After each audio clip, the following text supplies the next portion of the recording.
Yeah. See, here's a reason that you want to tell the truth. And I kind of figured this out when I was looking deeply into the Pinocchio story. In Pinocchio, as Pinocchio strives to become real, he has a conscience to guide him, but it's Jiminy Cricket, this insect. But Jiminy isn't really a very good conscience. He's a bit dogmatic to begin with, dogmatic and inexperienced. And so it's not like the conscience is an unerring guide. It's like a partner in discovery. And as you move forward in your life and you consult your conscience and you listen to it, then it gets smarter, and so do you. But there's a coda there, and this is why I've suggested, part of the reason why I've suggested so frequently in my lectures and in my book, that people try not to lie. You see, there are many systems, you have many systems within, let's say, that guide you. And one of those is your capacity for rational thought, and then you have a variety of emotional systems and motivational systems and internal dramas and intuitions and bodily sensations, like lots and lots of, and senses, lots of systems that are guiding you. And many of them operate, you might say, unconsciously, autonomously, instinctively, implicitly, all of that. Now, nonetheless, you program them, like you feed them content, let's say. Just like you feed your body nourishment, you feed them content.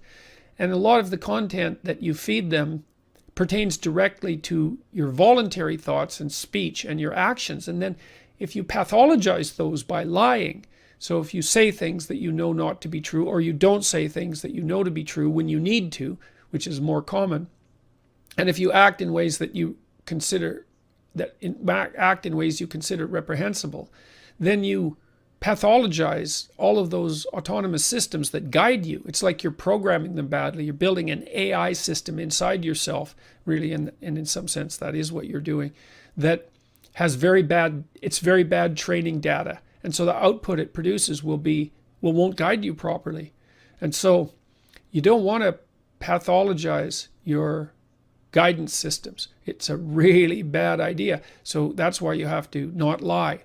And maybe that's also why you have to say what you have to say. And you have to say it clearly as well. And you have to learn how to do that.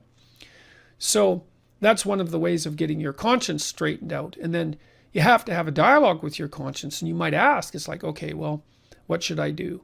Or what should I do this, or should I not do this? So let's say you're thinking, should I not do this in the case of a temptation? Maybe you have a chance to develop a new relationship, and you're excited about it and apprehensive about it and afraid of it, and you don't know how to sort out all those feelings. And the first thing is you really have to want to sort them out. That's why you have to orient yourself to something that's a genuine up, the star above the horizon. You have to really want things to be straight, and you have to have thought that through, and you have to know what it means for things not to be straight. And really what it means is that you're headed for hell in one way or another. And if you understand that, maybe it's enough to scare you straight. You really got to think that through. Then you got to think about how much better it would be if you aimed up. And that really has to kind of permeate your whole being. And so then you're oriented that way. You're oriented up, and you're deciding that it's okay to try to tell the truth. And then you can start to rely on this dialogue with your conscience. But both of you have to learn, and you're going to make mistakes along the way. That's okay. You can say, well, I'm going to try this without being certain that it's right. You can even say, I'm going to say this without being certain that it's correct. Like if you're arguing with your wife or your husband or your sister or your father, and you have an idea about what might be going on, you can say, look, here's my idea about what's going on. Who knows what that idea might be contaminated with? Like maybe I'm putting it forward just because I'm too proud or arrogant or angry or fearful or whatever. That's possible. Let's see if we can figure that out. But you can offer it tentatively, and both have at it. That's what you do if it's a hypothesis, right? You both have at it and see if it's an idea that's worthy of keeping. You do that with your conscience. And then you move forward. There's a technique in behavioral psychology psychotherapy called collaborative empiricism. So let's say that you and I have been sitting down and we decide that you're going to try something new this week. Like maybe you're agoraphobic and you're having a hard time in a parking lot. And so getting out of the car and going to the grocery store. So maybe we say, well, you're going to drive to the grocery store and you're just going to walk halfway halfway from your car to the door. And that's good enough for, like, do that every second day for a week. And then come back and let's talk about it. So that's collaborative empiricism. You're running a little experiment. So you think, well, your conscience is guiding you towards something. You take a tentative step in that direction. And then you check and see, well, did what I wanted to have happen occur as an outcome? That's the crucial question. And that's the crucial question for behavioral truth, right? That's the pragmatic perspective. Did what I want to have happen as a consequence of my framework of interpretation and my action? If the answer is yes, then I have not invalidated it, right? That's the pragmatic philosophy in a nutshell, and it's very, very smart.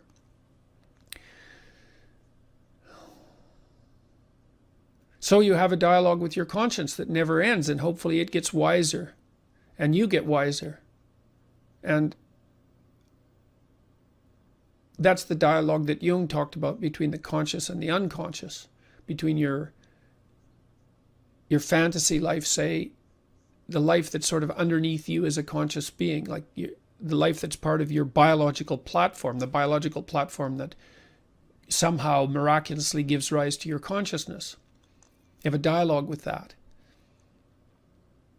We're always in dialogue. We're always in dialogue, right, with everything. So pursue that.